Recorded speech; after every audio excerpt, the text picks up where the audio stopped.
Fusión del siguiente programa. En Radio Intereconomía, Pulso Geopolítico. Análisis sobre los nuevos desafíos mundiales. Presenta Rafa Jiménez.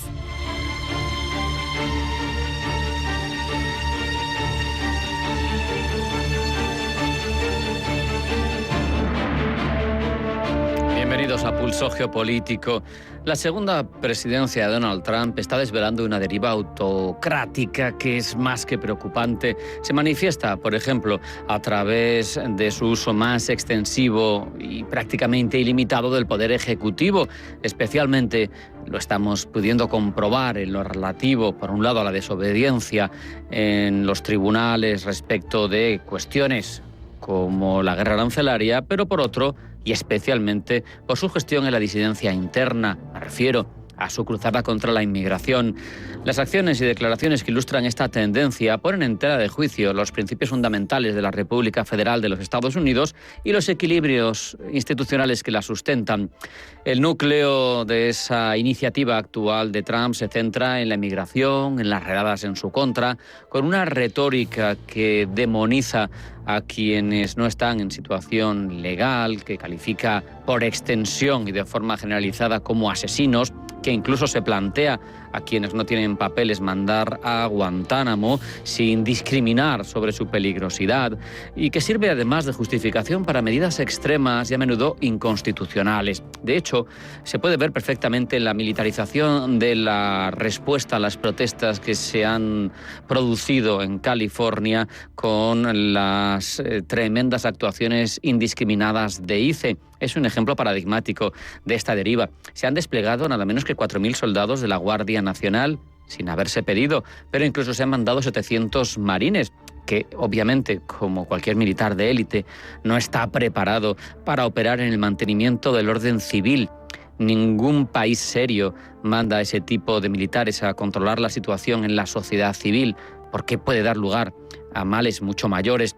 Es una extralimitación clara de la autoridad federal, especialmente porque, como decíamos, el gobernador de ese estado, el de California, Gavin Newsom, no lo solicitó. De hecho, el propio Newsom ha terminado presentando una demanda judicial en la que acusa a la administración Trump de violar la 10ª enmienda de la Constitución, que reserva a los estados las competencias que no están delegadas explícitamente al gobierno federal. También incumple otra ley de procedimiento administrativo e incluso una ley del siglo XIX, Posse Comitatus, que prohíbe el uso de tropas federales para mantener el orden civil, salvo excepciones muy contadas que además no han sido invocadas en su orden ejecutiva por Trump. Le gusta, parece, incumplir la ley. La intervención de Trump en California va más allá de la simple represión de las protestas. Es un ataque directo, evidente, al poder, a la soberanía, a las capacidades de los gobernadores sobre sus propios estados.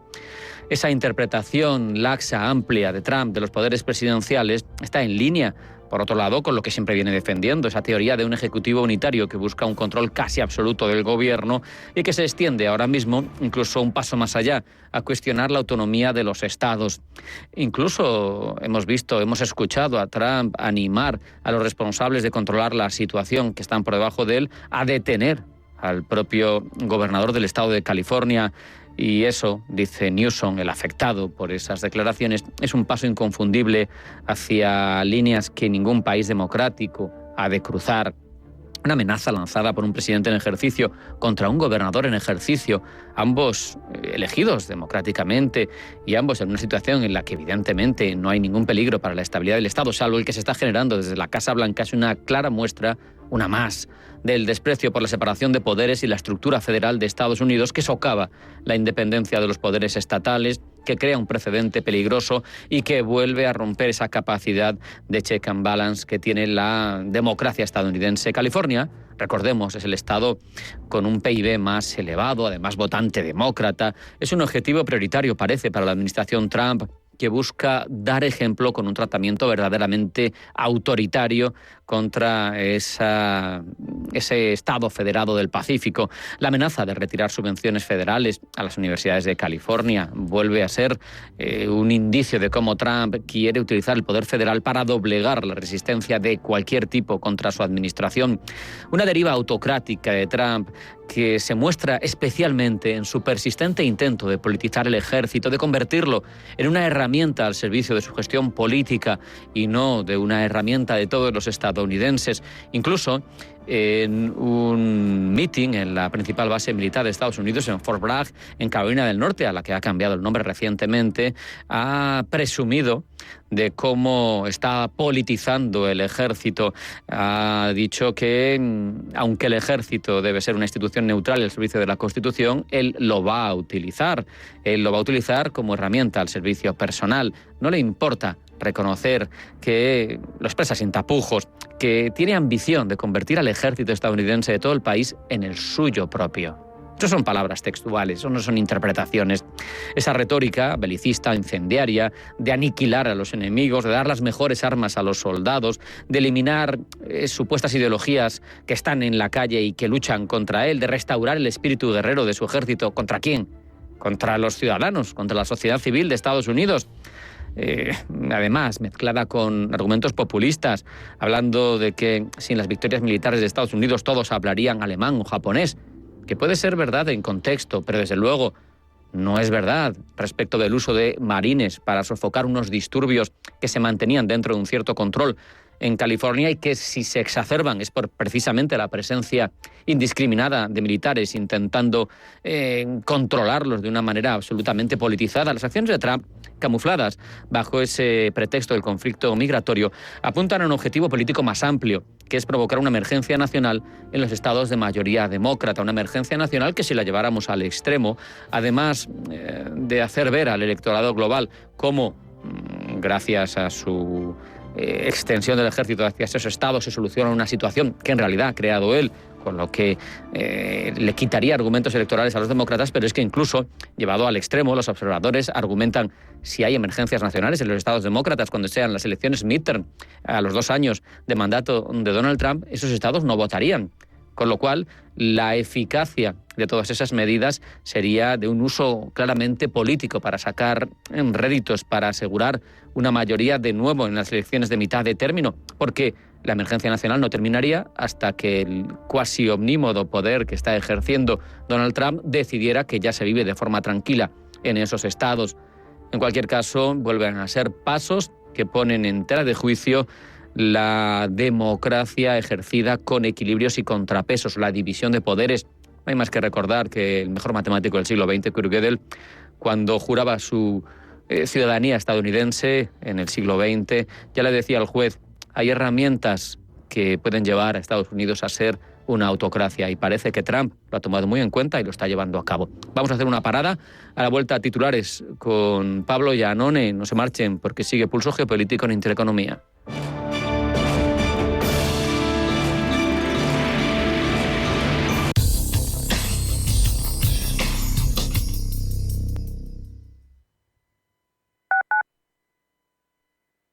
¿Buscas rentabilidad para tus ahorros? El sector inmobiliario ofrece buenas oportunidades, pero hasta hace poco no estaban al alcance de cualquiera. Con Urbanitae es posible invertir en las mejores promociones inmobiliarias de Europa desde solo 500 € con un nivel de riesgo reducido. Tú eliges cómo y cuándo invertir, sin gastos ni comisiones y de manera 100% online. Regístrate gratis en urbanitae.com y haz que tus ahorros trabajen para ti.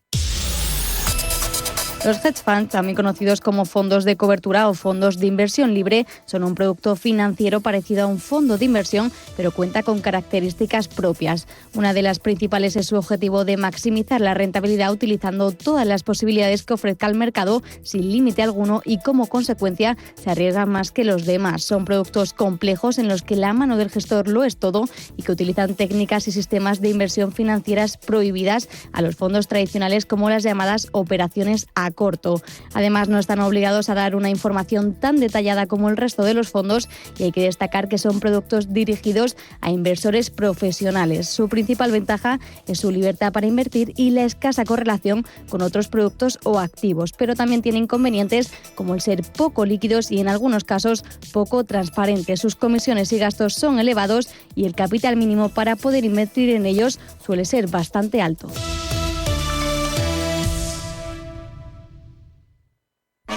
Ven a probar el nuevo restaurante y bar de tapas Barbudo en Príncipe de Vergara 57. Disfruta de nuestras empanadillas caseras o de nuestro bikini de rabo de toro con queso y rúcula acompañado de una gran variedad de vinos por copas. Barbudo, calidad y tradición en pleno barrio de Salamanca. Reservas en barbudo.com o llamando al 614 28 10 71.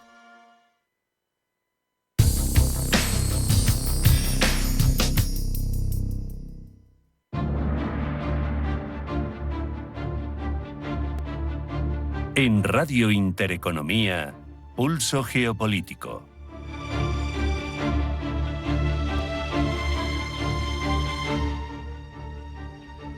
Sabemos que China es o bien candidato a ser la próxima potencia mundial hegemónica, o si el futuro no es monopolar, a estar en ese grupo que va a encabezar la multipolaridad de la segunda mitad del siglo XXI.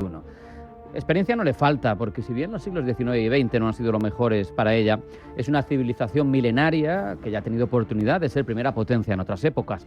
También sabemos que su concepción de la vida, de la sociedad, del mundo, de los valores, la gobernanza, es muy diferente a la occidental y necesitamos entenderlos mejor para saber quién va a ser el próximo hegemón. Por eso hablamos con Julio Ceballos, quien desde 2006 trabaja en China facilitando que empresas extranjeras puedan integrarse en su actividad económica en un país que, como saben y como digo, es clave en la geopolítica actual y lo va a ser sin duda a futuro. Julio, bienvenido, buenas tardes. Buenas tardes, Rafa, gracias por invitarme. Esta es tu segunda incursión con libros sobre China y eres el autor de este libro que estamos viendo, El calibrador de estrellas, aprendizajes chinos para Occidente en el siglo XXI, editado por Ariel. A través de él, de su contenido, que es más que pedagógico para quien le interese China, Muchas a la par que gracias. interesante, vamos a articular la charla, si te parece bien. Muy bien.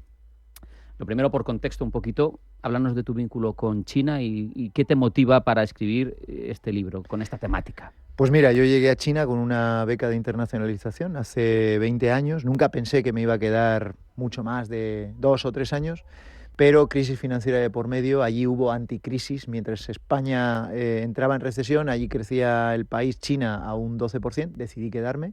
Ha sido una buena elección. Estoy convencido de que yo me voy a jubilar haciendo lo que hago ahora, que es ayudar a empresas a implantarse allí.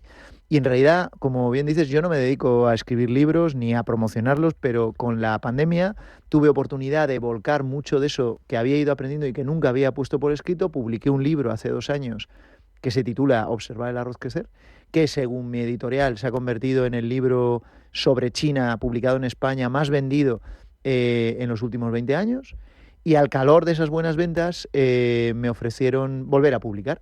Si el primer libro, Observar el arroz crecer, respondía a la pregunta ¿por qué es importante China? ¿Por qué hay que comprenderla? Este, de una manera más práctica, también más comprometida, más constructiva, responde a la pregunta muy bien, China ha venido para quedarse. ¿Cómo competimos con China? Vamos a entender cómo es China, cómo piensan y, bueno, un apunte antes, El calibrador de estrellas. Hablas de un poema complejo con tantas capas y tanta belleza, ¿no?, de Xu Hui, pero hay más detrás. ¿Por qué el calibrador de estrellas?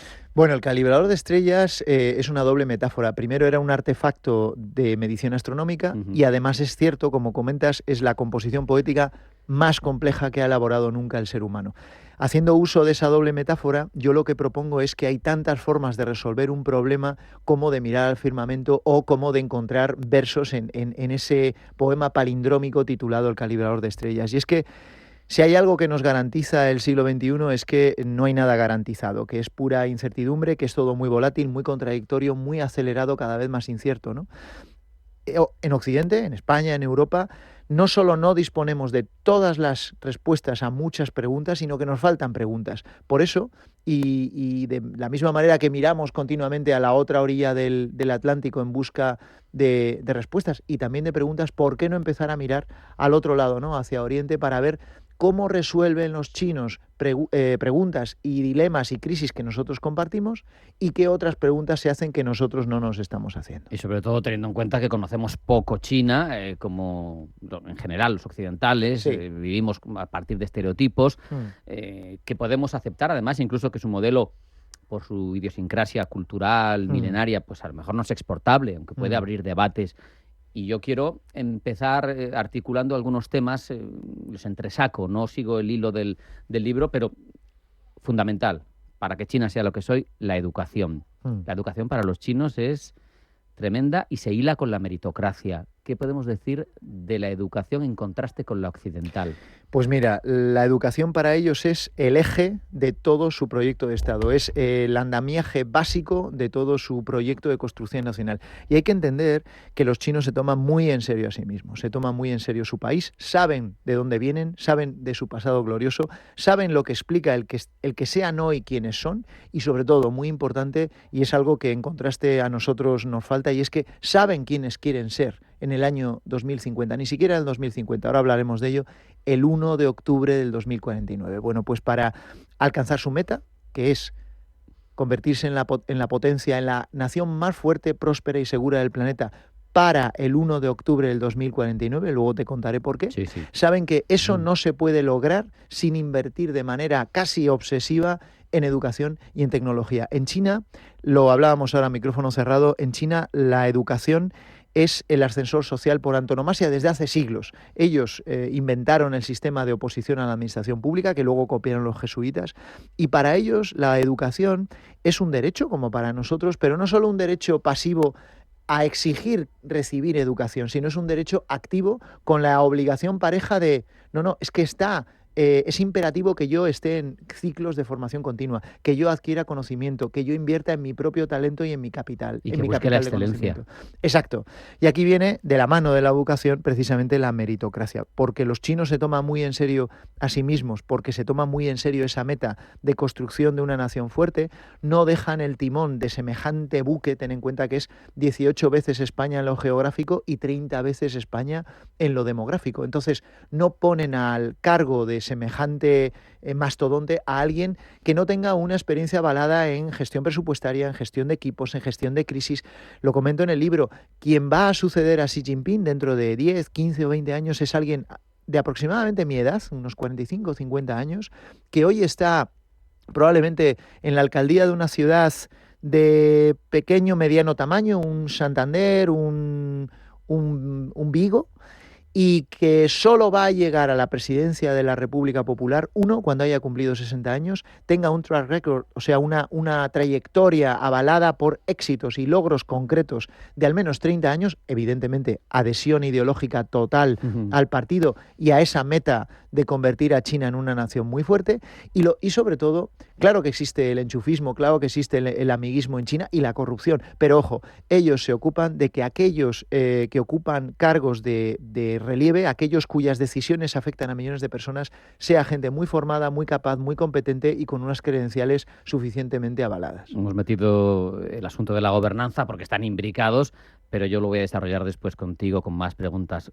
Por seguir con la educación, 10 millones de licenciados, 1,5 millones de ingenieros, datos brillantes... Anualmente, claro. Anualmente. Datos brillantes de PISA, datos brillantes en los rankings de universidades, más de 1 millón de chinos formándose en el extranjero. Correcto. Que vuelven en un 80% a China para no descapitalizar de talento el país. Exacto. Y cuestiones que nos recuerdan a los mandarines como el Gaokao, que igual la gente no sabe lo que es, pero que llega a paralizar el país. Sí, el Gaokao es nuestra EBAU, es nuestra selectividad, es el examen de acceso a la universidad más exigente del mundo. Es heredero directo de los exámenes de acceso a la administración imperial.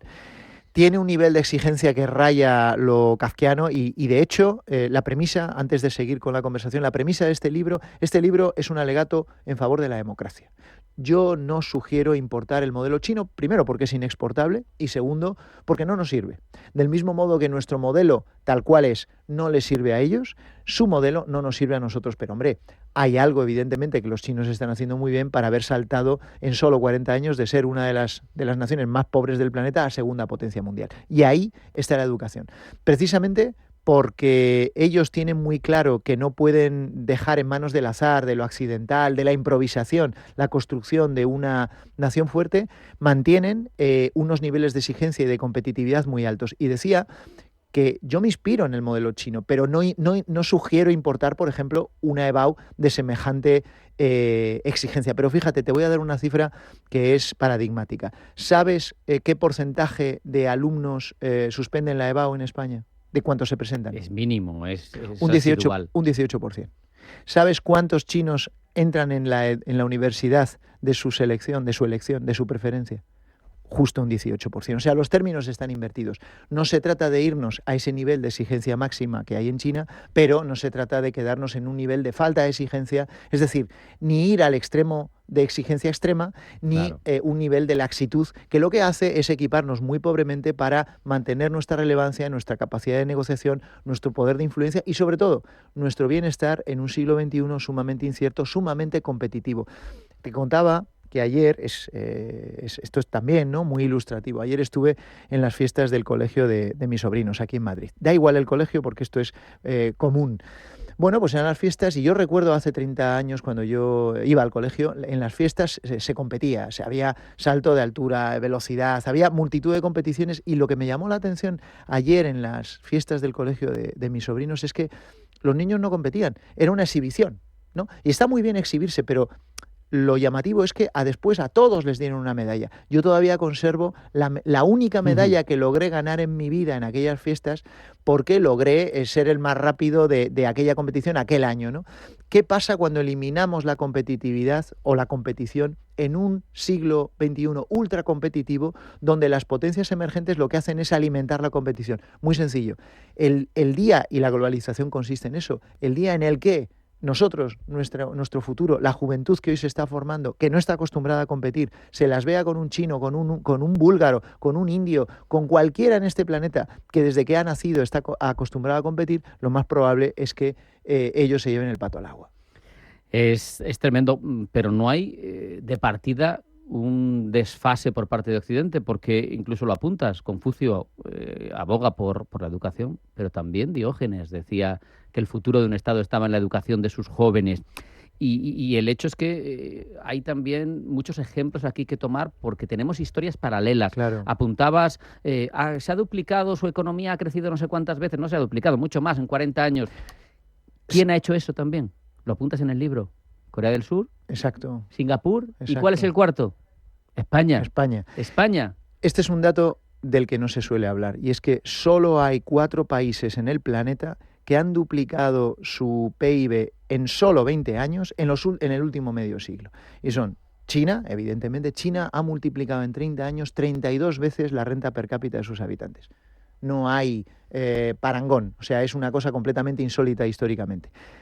Japón, Corea y España. Es decir, mucho de lo que explica ese mal llamado milagro económico chino, porque, ¿sabes?, no hay nada de milagroso en un crecimiento. Hay mucho trabajo. Claro, es una fórmula que siempre da resultado, Rafa, y es, primero, una meta clara. Segundo, un plan para alcanzarla. Tercero, mucho esfuerzo, tiempo e inversión obsesiva en tecnología y en educación. Hace 40, hace 50 años, en esa incipiente clase media española, el que se lo permitía, antes que comprarse un televisor o un coche, ¿sabes lo que hacía? Se compraba la enciclopedia Larousse, porque el conocimiento era algo aspiracional, era algo dignificado. La gente invertía en conocimiento. No daba lo mismo leer que no leer. Y la gente sacaba a pecho de ser leído, de ser una persona ilustrada, de poder enviar sus hijos a la universidad. Precisamente porque hemos democratizado el acceso a la universidad, se ha devaluado esa intelectualidad, ¿no? Bueno, pues eso hay que recuperarlo, entre otras cosas, porque, como digo, nosotros somos pocos, ellos son muchos y ellos están en ciclos de competición continua. Si no jugamos con unas reglas, con unas dinámicas parecidas, está claro que a lo único a lo que podemos aspirar es a gestionar un lento declive, una lenta agonía de este bienestar que hemos creado. Has metido en la conversación otra variable interesantísima, el largoplacismo. El propio Kissinger, famoso, y seguramente muchos lo recordarán, sobre todo los de más edad como yo, decía que solo 2 estados piensan a 10 años. Sí. Decía el Vaticano y China, y ponía un montón de paralelos y que los recoges en el libro, son muy interesantes porque en realidad hay mucho de jerarquía, de cúpula, de gente que llega ahí por méritos, seleccionada entre muchos. Hay mucha opacidad también en ambas estructuras, también. Sumamente patriarcales, sumamente machistas, sumamente piramidales, sumamente jerárquicas. Y es curioso, ¿no?, porque hace apenas un mes falleció el Papa Francisco Y yo estaba de gira por España con el libro y compañeros tuyos periodistas me preguntaban, ¿qué lectura hace usted? A mí me preguntan cosas que francamente a menudo no sé, pero me obliga a pensar, ¿no? Me preguntaron, ¿qué lectura hace usted de que China, al contrario que buena parte de la comunidad internacional, no haya enviado al Vaticano, a la ceremonia, al funeral, a un alto dirigente? Y sin saberlo, porque no lo sé, se me ocurre la siguiente explicación. Nosotros hacemos tabla rasa en el año cero y marcamos el año cero como el año en el que todo empieza, en la era cristiana. El año cero, nacimiento de Cristo. Pero fíjate, en la Biblia no hay una sola mención a China, ni en el Nuevo ni en el Antiguo Testamento. Cuando nace Jesucristo, los chinos ya llevaban ahí desde hacía 2000 años y 1500 años antes del nacimiento de Cristo ya habían alcanzado un nivel de desarrollo cultural, tecnológico, económico, político que a Europa le costó alcanzar, Imperio Romano de por medio, hasta el siglo XIV. ¿Qué quiero decir con esto? Que efectivamente hay una serie de concomitancias. Los chinos llevan ahí desde siempre. Es la nación que lleva ocupando de manera estable el mismo espacio físico desde hace más tiempo en este planeta. La única civilización de la antigüedad que sobrevive hasta nuestros días. Han desaparecido todos. El Imperio Persa, el Imperio Azteca, los sumerios, el Egipto de los faraones. Ahí siguen los chinos. Por eso, cuando me preguntan, bueno, ¿y tú crees que China va a acabar liderando el mundo? Respuesta, sí.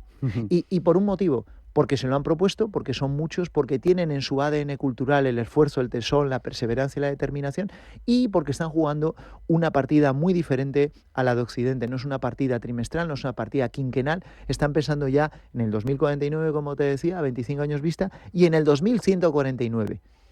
Como decía Mencio, y lo menciona, si te caes 7 veces, levántate 8. Y eso lo tienen en su mente los chinos. O la historia de Kaifeng, antigua capital, que se destruye cíclicamente y se reconstruye. Y que ejemplifica muy bien en el texto, ves cómo esa China está saliendo y recreándose una y otra vez. Has dicho varias veces 2049, centenario de la República Popular de China, pero también mencionas 2121. Sí. ¿Y en ese caso qué sería?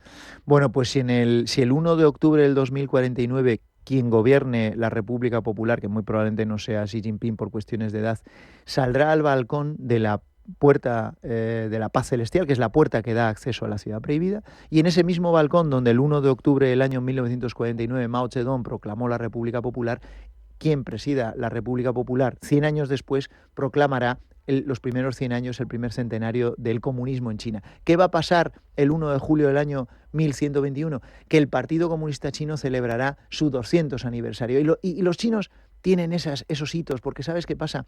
A ellos les irrita mucho que Estados Unidos, que a sus ojos es una potencia muy joven, con apenas 250 años de historia, que cumplirán el año que viene, que una potencia con solo 250 años le dé lecciones a otra que tiene como mínimo 2.500 años de continuidad institucional a sus espaldas, ¿no? Y los chinos dicen... No tenéis una perspectiva suficiente de la dinámica cíclica de la historia. No estáis en condiciones de decirnos qué hacer y cómo lo hacerlo.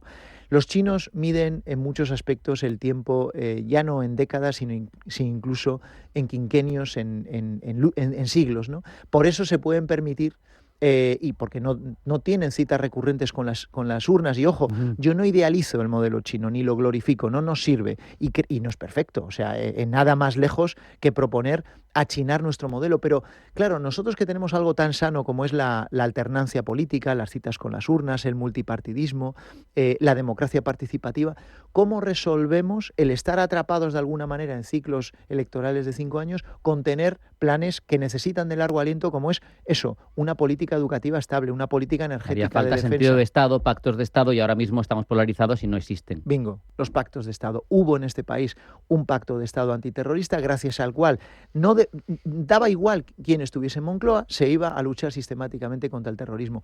Hay un pacto de Estado por las pensiones para que esté quien esté gobernando, las pensiones no se toquen o no se toquen lo sustancial. ¿Por qué no un pacto de Estado de educación? ¿Por qué no un pacto de Estado energético? ¿Por qué no un pacto de Estado, pues eso, de defensa, de sanidad? Hace falta consenso cuando además quienes se han tomado la molestia en contra de la polarización y de la imagen de completo antagonismo entre las dos principales fuerzas políticas que aglutinan el 70% de los votos, en contra de esa imagen, quienes han estudiado los programas electorales de ambas fuerzas políticas llegan a la conclusión de que el 50% de los programas electorales se solapan. Es decir, que hay suficiente terreno en común como para trazar planes de largo recorrido. Y sin embargo, no sabemos dónde nos dirigimos, no tenemos como países planes de largo plazo, pero es que, lo mencionas tú, tampoco sabemos siquiera si hay un plan para Europa a 2050. No te hablo a 100 años, pues a mira, 2050. Lo llamativo es que sí que lo hay. Y hay un plan España 2050. ¿Qué pasa? Hay dos grandes debilidades de ese plan. Y está bien tirado, está bien trazado. Lo ha diseñado la oficina para me parece que se llama la prospectiva y planificación estratégica. El problema de ese plan, España 2050, es doble. Primero, al no haber sido consensuado con la otra principal fuerza política, depende de bandazos políticos y de bandazos electorales, es decir, que no hay garantías de su continuidad. Y segundo, la ciudadanía lo desconoce. Entonces, tú no puedes sacar adelante nada sin la adhesión ciudadana a ese plan. ¿Cuántos españoles tú bajas a la calle? Preguntas a 100 españoles al azar. ¿Cuántos han oído hablar del plan España 2050? Me arriesgo a pensar que en el mejor de los casos, uno. Con mucha suerte. Con mucha suerte. Es tremendo. También quiero tocar más cosas, es que se nos está yendo el tiempo rapidísimo, no pasa pero nada. es muy completo. Por ejemplo, nos hablas de cómo se traduce ese largoplacismo, por ejemplo, a la hora de plantearse retos tecnológicos sobre tecnologías disruptivas. Mencionas conceptos como los de la destrucción creativa de Schumpeter, y cómo sobre ello va a crecer una nueva realidad que todos somos conscientes con esta revolución que es la inteligencia artificial, que lleva aparejado una serie de cosas, lo cuántico, la inteligencia artificial, decía, pero también el Big Data, la ciberseguridad. Y eso, para los que mandan en China, que fundamentalmente los que llegan a esa meritocracia son ingenieros, y gente que está muy bien formada en esos ámbitos. Ingenieros, científicos, tecnócratas. Sí. Claro, hay claramente un plan de largo plazo de dominio de todo eso y de desarrollo a su estilo, como por ejemplo ese gran cortafuegos, esa gran muralla china virtual, que volvemos a lo mismo, no es deseable que nos censuren, pero que en su caso está funcionando muy bien y les está impidiendo ser colonizados ideológicamente, económicamente, han desarrollado sus campeones nacionales, tienen claro hacia dónde van. Aquí la clave, la principal ventaja competitiva que tiene China con respecto a la mayor parte de los países del planeta y también nosotros es que saben quiénes quieren ser y saben lo que quieren lograr de aquí a 30 años. Y a nosotros nos falta no solo un rumbo, sino también, más importante, una meta, ¿no? Mira, yo no propongo, por supuesto, importar el gran cortafuegos chino digital, no propongo aislarnos en una burbuja digital, pero ni eso, una vez más, ¿no? Ni sus políticas hasta cierto punto y a nuestros ojos y en base a nuestro marco de libertades y derechos extremas, ni la completa laxitud. En muchos aspectos estamos sumamente indefensos en lo digital. Necesitamos de una arquitectura digital y de ciberdefensa propia. ¿Por qué? Porque nos jugamos mucho. En un siglo XXI, fíjate, los chinos eran primera potencia mundial, primer PIB mundial hasta mediados del siglo XIX. Con las guerras del opio se fueron de no solo jugar en la Champions, sino de ganarla sucesivamente a lo largo de siglos. Pasaron a jugar en segunda, casi en división de honor. Y eso se explica porque perdieron el tren de la industrialización y de la modernización. No les va a volver a suceder. Claro. Ellos han identificado que el siglo XXI es digital, que quien domine el mundo va a ser quien domine el 4.0. Por eso están invirtiendo de manera masiva en Deep Tech, en las tecnologías de vanguardia y sobre todo en la inteligencia artificial. Fíjate, el 70% de todas las nuevas patentes registradas en inteligencia artificial son chinas. ¿Por qué? Los chinos han entendido que la inteligencia artificial no es una tecnología más, no es una tecnología neutra ni ingenua, es una tecnología aceleradora y capacitadora de otras. Quien logre liderar y dominar la inteligencia artificial liderará en múltiples aspectos, el económico, el tecnológico, el militar también, el siglo XXI. Por eso no dejan al azar, una vez más, a ver qué tal nos va y cuántos desarrollos y avances logramos en este campo. Están invirtiendo de manera decisiva. Ahora Estados Unidos con Stargate va a intentar compensar de alguna manera la inversión masiva de China, pero lo cierto es que si los chinos toman la delantera, y no parece que estén perdiendo la carrera, el futuro es chino sin lugar a dudas. Y es que tú lo ejemplificas muy bien, por ejemplo, con casos personales de gente que conoces, lo digital, lo early adopters, que son la masa crítica que genera eso para, a su vez, promover un círculo virtuoso de compañías que, lo que dices tú, apuestan y lideran y son capaces de tener esa realidad sobre la mesa en una vida que muchas veces pensamos que es película de ciencia ficción y que ya a lo mejor está en China en muchos casos. Es un hecho. Más cuestiones, que se nos va el tiempo volando. La mujer, parece mentira, pero 7 de las 10 más ricas son chinas, tiene un papel dentro de que es una sociedad machista. Sí. Pero tiene un cierto papel. Sí, bueno, y de hecho el papel de la mujer no ha hecho sino ganar en peso, ganar en relevancia, ganar en influencia. Yo en 20 años he visto cómo al otro lado de la mesa de negociación, en negociaciones empresariales, apenas había mujeres, y hoy más de la mitad de las ocasiones tengo a una mujer como interlocutora. El día en el que el sistema, que sigue siendo sumamente patriarcal, machista y muy conservador, integre a la mujer en puestos de gobierno al más alto nivel, ese día yo me apuesto una cena con quien quiera a que ese día, ese es el turbo que le falta a China para afianzar su liderazgo. Las mujeres chinas no solo son muy capaces y están muy bien preparadas, sino que además son mujeres audaces, mujeres muy ambiciosas y mujeres muy inteligentes, dispuestas a esforzarse para lograr sus objetivos. Y mira, antes de terminar y de la última o dos últimas preguntas que me quieras hacer, hay una idea que yo quiero trasladar a quien nos está escuchando, a quien nos está viendo. A mí me preguntan muy a menudo, ¿cuándo va a superar China a Estados Unidos? ¿Cómo está el marcador? Y yo creo que equivocamos la pregunta. La pregunta no es qué va a pasar, la pregunta es qué vamos a hacer nosotros. No está tanto, está mucho en nuestra mano. Por eso, yo que soy un optimista nato, yo no hubiese escrito este libro si no creyese que todavía España, Europa, tiene el potencial, la capacidad de competición, la capacidad, el talento, la creatividad, pero ojo, la ventana de oportunidad se cierra a toda velocidad. Y en definitiva, la idea fundamental del libro es: el futuro no se improvisa, se diseña. Y para diseñarlo necesitamos empezar a planificar ahora. Claro que hubiera sido mucho mejor haber plantado esos árboles que hoy nos darían sombra hace 20 años. Bien, no los plantamos, pero vamos a plantarlos ahora, porque en 20 años tendremos una sombra bajo la que guarecernos. Si solo estamos a expensas de lo que inventen otros, está claro cuál es nuestro futuro y es la irrelevancia. Yo me había quedado como ideas principales, groseras, porque hay muchas. Plan consensuado y a largo plazo fundamental, educación y meritocracia también en la gobernanza fundamentales, que los gobernantes sean los más capaces. Y también un poquito con esos consejos que das hacia el final para tratar con los chinos, porque como hay una frontera cultural, pues a lo mejor no sabes muy bien cómo hacer negocios con ellos. Eso como aspectos prácticos, pero también incluso en cosas que no se conocen, que están en estereotipos, explicas por qué sí es comunista el país, aunque no lo parezca. Aunque no lo parezca, porque su grandeza la ha traído con un mercado privado, con una economía privada. Y señalas, por ejemplo, pues que al final el poder no está en manos de los ricos, está en manos del partido, que es el que va marcando, ni siquiera el gobierno, el partido es el que marca. Y por eso es comunista. Claro, luego explicas ese concepto curioso como peso-optimismo, esa mezcla, ¿no?, entre superioridad por sus logros, complejo de pero a la vez su complejo por cómo han sido vituperados por Occidente, ¿no?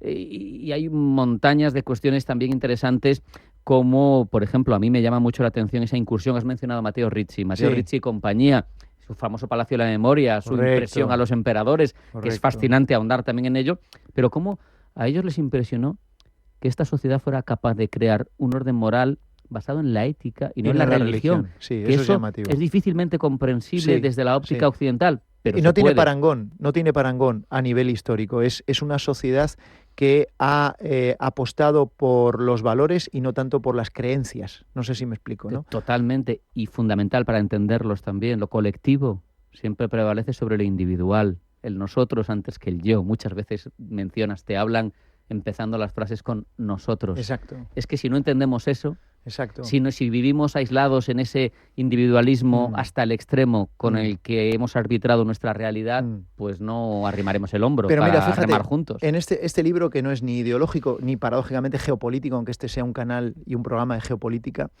yo no pretendo convertir a los españoles ni a los europeos en chinos ni en confucianos. Es que no podría, sería un ejercicio estéril. Yo lo que digo es: está en nuestra mano recuperar muchos de los activos que nosotros teníamos, de ese afán de superación, de esa cultura del esfuerzo, de esa redignificación de los maestros, de los docentes, de los profesores, de ese largoplacismo, el milagro, también mal llamado milagro económico español, el salir de la irrelevancia del aislamiento internacional, fue gracias a la apuesta decidida por educación, tecnología en el largo plazo, premiando la educación y el logro. Entonces, yo lo que digo, y ya por terminar,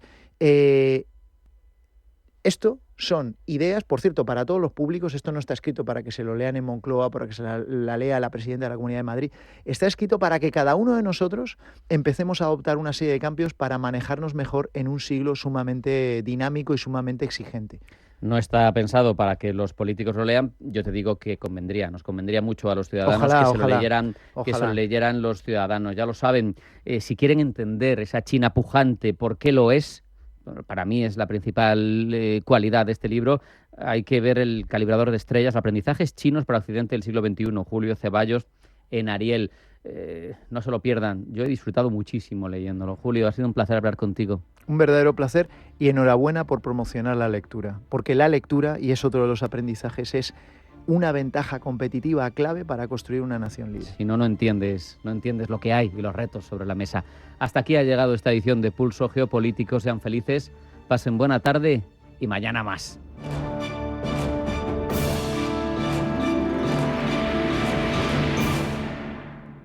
¿Tu vehículo es tu herramienta de trabajo? Alquiver es el renting realmente flexible. La solución para tener tu vehículo siempre operativo y con todos los servicios en una cuota mensual fija, sin permanencias ni sorpresas. Alquiver, la compañía pionera con la más completa gama de vehículos de renting flexible para empresas en España. Infórmate en el 900 700 009 o en alquiver.es. Radio Intereconomía es la mejor plataforma para dar a conocer, relanzar y poner voz a su empresa. Nuestro equipo comercial le asesora para conseguir sus objetivos. Contacte con nosotros. Teléfono 91 999 21 21 y en el mail comercial@intereconomia.com. Radio Intereconomía, la radio de las empresas. Una oferta pública de adquisición, OPA, es una operación en el mercado de valores por la que una persona o entidad hace una oferta para comprar todas o parte de las acciones de una compañía cotizada a un precio determinado. El objetivo es la toma de control. La OPA cumple dos funciones. Por un lado, facilita al comprador la obtención de un paquete amplio de títulos en un único momento y a un precio determinado. Y por otro, permite que todos los accionistas puedan vender en igualdad de condiciones. Para que los propietarios acudan a la oferta y vendan sus títulos, el precio que se ofrece en una OPA es normalmente superior, entre un 10 y un 20% al de la cotización del mercado en ese momento. Cuando el Consejo de Administración de la empresa opada no está de acuerdo con la oferta, se dice que se trata de una OPA hostil. En caso contrario, cuando existe el beneplácito del órgano directivo, se habla de OPA amistosa. Puede darse el caso de que sean varios los interesados en comprar. En ese caso, se entra en una guerra de OPAs en la que los compradores se ven obligados a subir el precio de su oferta para conseguir el objetivo. Acudir a una OPA es siempre voluntario. Será cada inversor quien, en función de sus intereses, decida si acepta o no la oferta. Vivimos en la era del dato y de la conectividad digital. Esos datos, obviamente, necesitan ser transportados y por eso los cables submarinos de fibra óptica son una infraestructura crítica, central en esta era de la información. Su importancia, y a menudo no lo conocemos, es tal que sin ellos no existiría la mayoría de nuestras conexiones. El 90 y muchos % del tráfico de Internet que se produce a diario transita a través de ello. Y es por eso que supone una de las infraestructuras más relevantes en términos estratégicos. De su seguridad dependen tanto las economías como las sociedades, sobre todo las de aquellos países más desarrollados en términos de PIB per cápita. Y por eso queremos saber más de cables submarinos y de geopolítica y recibimos para hablar de ello en los próximos minutos a Rafael García Pérez, profesor de Relaciones Internacionales de la Universidad Pablo de Olavide de Sevilla y profesor del Instituto Universitario General Gutiérrez Mellado de la UNED. Rafael, bienvenido, gracias por estar con nosotros. Un placer, muchas gracias por invitarme. ¿Podemos afirmar, sin riesgo de equivocarnos, que los cables submarinos de fibra óptica son la infraestructura crítica central de la era digital? No sé si la crítica, la única, pero desde luego su importancia es decisiva. Como bien ha dicho usted en la introducción, canaliza la práctica totalidad de la transmisión de datos, y en una economía digital crecientemente, además, dependiente cada vez más de lo digital, pues sencillamente es insustituible. No hay ningún instrumento, por lo menos no conocemos, todavía no se ha descubierto ningún instrumento, ningún mecanismo que permita transportar la ingente cantidad de datos requeridos en mejores condiciones, al costo que se produce y a la velocidad en que se realiza. ¿Cómo se configuran, para que lo entendamos, porque son grandes desconocidos, cómo enlazan, por ejemplo, con las infraestructuras terrestres? Porque pensamos que es un cable de fibra óptica muy protegido, que va por el lecho, por el fondo marino, pero luego tiene que llegar hasta nuestros territorios, ¿no? Sí, efectivamente, esto es uno de los grandes saltos que ha dado la tecnología. Estamos hablando de los últimos 10, 14 años. Es muy reciente, que es la integración de las redes submarinas con las redes terrestres, ¿no? Esto ha sido, como le decía, fruto de un proceso de avance tecnológico que en la práctica ha permitido la interconexión, y con lo cual hablamos de una red global, submarina, por su extensión, desde luego es la parte más importante, pero en longitud, pero también terrestre, ¿no? Es la misma red, ¿verdad? Y esta interconexión directa ha revolucionado el mercado, las comunicaciones y la economía en todos los sentidos, ¿no? En la medida en que ya la conexión se hace directamente entre centros de datos. Esos son los destinos finales, ¿no? Y a partir de estos centros de datos, pues ya entran en red capilar con respecto a las áreas urbanas o las zonas terrestres de los consumidores directos de estos. Esto ha sido un cambio a nivel de la industria en todos los sentidos, tremendo, una revolución. Estamos hablando de una infraestructura fundamental, pero que igual es susceptible de ser atacada. ¿Los sistemas de cable submarinos son vulnerables? ¿Cuáles serían, en su opinión, sus amenazas potenciales? Bueno, una infraestructura que tiene tantísimos millones de kilómetros de longitud, imagínese la imposibilidad material de mantenerla bajo vigilancia, ¿no?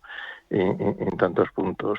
Claro que es vulnerable a muchísimos riesgos. Los deterioros más habituales proceden de accidentes, ¿no? Normalmente provocados por pesca o por los barcos, ¿no? Las actividades normales, las anclas, el arrastre, etcétera, etcétera, y se suelen localizar en zonas no demasiado profundas cercanas al continente. Luego hay otro tipo de accidentes naturales, como son los terremotos, la actividad volcánica, submarina. Poco tiempo se teme también que los efectos del cambio climático y el desgajamiento de grandes masas de hielo pues acabe provocando también incidentes de este tipo.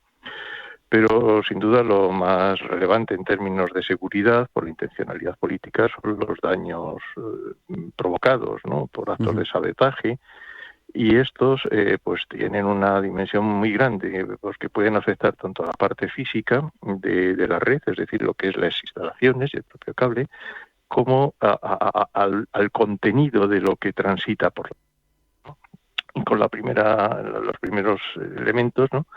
Aunque la OTAN y los estados occidentales están muy preocupados por la posibilidad de que haya daños en el fondo del mar, estos son desafíos verdaderamente técnicos muy complicados, están asentados a grandes profundidades, es difícil operar, no imposible, pero es difícil operar. Pero sin embargo es muy fácil atacar un cable en las instalaciones terrestres, en los puntos de desembarque, etcétera, etcétera. De hecho, increíblemente, porque es increíble, estos puntos de conexión con tierra están muy poco protegidos, ¿no? Las instalaciones son de lo más sencillas, absolutamente. Es más, habremos estado en playas viendo algunas casetas que nos parecían que eran de electricidad, repetidores o algo parecido, sin saber realmente lo que podía contener en su interior, ¿no? Y claro, los ataques de carácter terrorista o de otros medios pueden localizarse perfectamente en esas instalaciones que son muy vulnerables, como le digo. Y luego está el contenido de la red. Y el contenido de la red, pues con esto que antes le explicaba, yo creo que muy malamente, ¿no? De la conexión directa entre centros de datos, decir, una pues es que están las grandes compañías tecnológicas que son las responsables de estos cambios. Estamos hablando de Meta, de Microsoft, de Facebook, de Amazon, es que han desplazado a las grandes compañías telecom. La evolución de Telefónica, France Telecom, de Deutsche Telekom, todas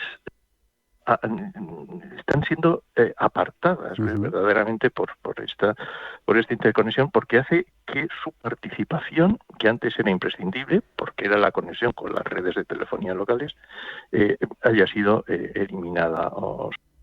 Bueno, pues el hecho de que la información vaya directamente a los centros de datos y se pueda transmitir a esa velocidad, hace que la posibilidad, yo diría la realidad efectiva de acceder a la información es el pan nuestro de cada día. Es una realidad cotidiana que además resulta muy difícil sustraerse a ella.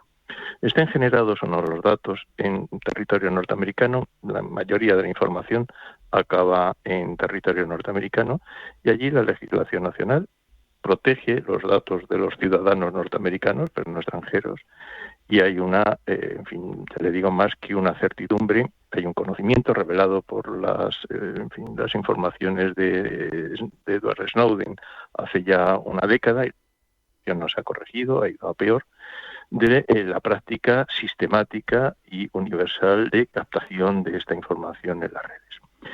Información con fines de inteligencia, pero información también de extracción bruta de datos, porque estamos en un momento de nuevo salto tecnológico con el desarrollo de la inteligencia artificial y el único medio, no sé si el único, el input imprescindible para desarrollar la inteligencia artificial es disponer de la mayor cantidad de datos precisamente para entrenar a las máquinas en el desarrollo. Así que ahí sí tenemos más que una quiebra de seguridad, una situación de dependencia derivada de esta situación tecnológica que aquellos estados y regiones enteras, estamos hablando no solo de países pobres, nos ocurre en la Unión Europea, pues dependemos de los países que tienen esa capacidad tecnológica real para explotar estas redes, que básicamente ahora son Estados Unidos y China solamente. Entonces podemos decir que la lucha por la preponderancia geopolítica, esa lucha ahora mismo entre Estados Unidos y China para ver cómo se desarrolla la hegemonía a futuro, se desarrolla también en torno a los cables submarinos. Pues mire, sí, es uno de los campos centrales, de ahí su relevancia y centralidad en la escena internacional. Estamos todos de acuerdo, parece evidente que nos encontramos en una etapa de gran rivalidad geopolítica, ¿no?, entre China y Estados Unidos. Están compitiendo no ya por el presente, sino por el futuro, ¿no? Hay la certidumbre de que va a haber un gran salto en los medios de producción con el desarrollo de la economía digital. Lo estamos viendo. Esto va a requerir pues de una capacidad de transmisión brutal que solamente la proporciona unos cables que son vulnerables por las razones que hemos dicho, que acabamos de explicar, ¿no? Para ese salto parece que hace falta tres cosas, ¿no? Ese salto tecnológico. Hace falta tener capacidad tecnológica, es decir, científicos, no a lo mejor de primer nivel, pero sí un ejército de ingenieros, que China los tiene y Estados Unidos no los tiene, pero tiene capacidad para captar talento mundial, ¿no? Hacen falta datos, como ya lo he dicho, y hace falta capacidad para procesar esos datos. Bueno, la capacidad para procesar esos datos va a venir del desarrollo de los ordenadores cuánticos y de los procesadores, de los superprocesadores, ¿no? De ahí el otro de los grandes frentes de batalla de competencia tecnológica, geopolítica que estamos viendo, que son los chips, ¿no? La guerra por los chips. De manera que cables y chips vendrían a estar ahora mismo prácticamente en el centro de esa competencia geopolítica entre Estados Unidos y China, sí, efectivamente. Qué interesante. No quiero dejar de lado España, con más de 6.000 kilómetros de costa. Por nuestra posición podemos ser importante nodo en este ámbito. ¿Estamos bien colocados para ello? España ha cambiado en muy breve tiempo. Estamos en los últimos 6 años, 8 años a lo mejor, de una posición marginal dentro de la red global, dentro de la propia Europa. La mayoría de los cables iban a destinos en Reino Unido, Francia principalmente, luego Países Bajos, Alemania. Estaba en el norte económico, donde tradicionalmente era el centro de gravedad económico del continente. Y estos nuevos sistemas de cables submarinos, con esta nueva conectividad, pues ha abierto el paso a España, que por su posición geográfica de pronto retoma como una plataforma, ¿verdad?, de distribución, ¿no?, y de conexión verdaderamente extraordinaria, porque todas las conexiones desde América a Europa, desde Europa a Asia, entre el Atlántico, entre el Mediterráneo, entre Europa y África, pues imagínense la posición que tiene España. Y algunas partes de España, como son las Islas Canarias, pues verdaderamente fantásticas, ¿no? Esto ha hecho que España reciba un número creciente de sistemas de cables submarinos, precisamente los más modernos, los de última generación, los de mayor capacidad, y con esta interconexión entre redes submarinas y marítimas hace que España se haya convertido en un auténtico cruce, ¿no? Los que llegan a Portugal, que llegan a España, de todos estos destinos geográficos que les decía, acaban conectándose en una suerte de X cuyo centro coincide con el centro peninsular, con el entorno de Madrid, de manera que Madrid se está convirtiendo pues una de las zonas, no solo Madrid, pero en fin, España en general, Madrid en concreto, en una de las zonas donde tienden a localizarse estos servicios de centros de datos, centros de interconexión y demás, a un nivel que no teníamos en absoluto, y lo verán por las noticias, estas inversiones millonarias de grandes compañías internacionales que están creando instalaciones de primer nivel en Madrid, en Aragón, en Talavera de la Reina, desde que eran los últimos destinos que se habían anunciado, ¿no? Así que sí, vamos a tener ahí un gran desarrollo y unas oportunidades laborales y relevantes muy significativas, ¿eh? Con una industria española que trata de estar allí presente, Telxius, ¿no?, las compañías del cable, pero claro, básicamente con una tecnología pues en manos, en este caso de España, de capital extranjero, ¿no?, de compañías norteamericanas básicamente. Un asunto este de los cables fascinante que va a determinar el futuro del mundo, va a contribuir a esa determinación, complejo también, seguro que merece la pena a quien quiera profundizar en ello, esperar a ese libro que vamos a tener en 2025 de Rafael García Pérez sobre cables submarinos. Va a ser una referencia sin duda porque es un prescriptor en este ámbito. Rafael García Pérez, profesor de Relaciones Internacionales de la Universidad Pablo de Olavide de Sevilla, profesor del Instituto Universitario General Gutiérrez Mellado de la UNED. Muchísimas gracias por este tiempo y por permitirnos que empecemos a rascar un poquito en esos aspectos tan interesantes que tienen los cables submarinos. Un abrazo, hasta la próxima. Muchas gracias, un placer. Buenas tardes. Octava Carrera Popular de Rasueros a favor de la Asociación Española contra el Cáncer. Sábado 16 de agosto a las 7:30 de la tarde. Patrocinan Recoim, Grúas Ávila, Estudio 3, Propie, Fundación Pilar Luis Coco Transporte y Logística Avanzada, Peñaranda Motor, Construcciones F. Pérez, Vallacanalón, De Credit y Seur Ávila. Inscríbete en oricronsport.com. Organiza Ayuntamiento de Rasueros con la colaboración de Intereconomía. Con cada paso estarás más cerca de la meta. La Hora de Miguel Ángel es un programa dedicado a la salud y la prevención de enfermedades. Con un lenguaje claro y sencillo, te explica cómo llevar una vida saludable. La Hora de Miguel Ángel, todas las noches a las 12 en Radio Intereconomía. Los periodos de carencia, aquellos en los que o bien no se pagan intereses o no se amortiza capital, están pensados para solventar problemas puntuales de liquidez hasta poder hacer frente sin problemas a las cuotas del préstamo. Si bien es cierto que los periodos de carencia se suelen pactar para el inicio del préstamo, también es posible negociar con el banco en mitad del periodo de amortización. Dos son las carencias más habituales que se pueden negociar con la entidad financiera: la carencia de capital y la de intereses. El aplazamiento incremento de las cuotas, tanto si solo se amortiza capital como si solo se pagan intereses, encarece el préstamo, ya que los intereses se siguen devengando, encareciendo cada vez más la hipoteca. Una vez finalizado el periodo de carencia, el banco recalcula la cuota. Para que no sea tan gravosa, se aconseja que el cliente solicite a la entidad una ampliación del plazo de amortización del préstamo por el mismo tiempo que duró el periodo de carencia. Solicitar un periodo de carencia conlleva gastos, ya que la modificación de alguno de los puntos del contrato del préstamo está sujeto al cobro de una comisión por novación que puede ser de entre el 0,5 y el 1% del capital pendiente de amortizar. Sintonizan Radio Intereconomía.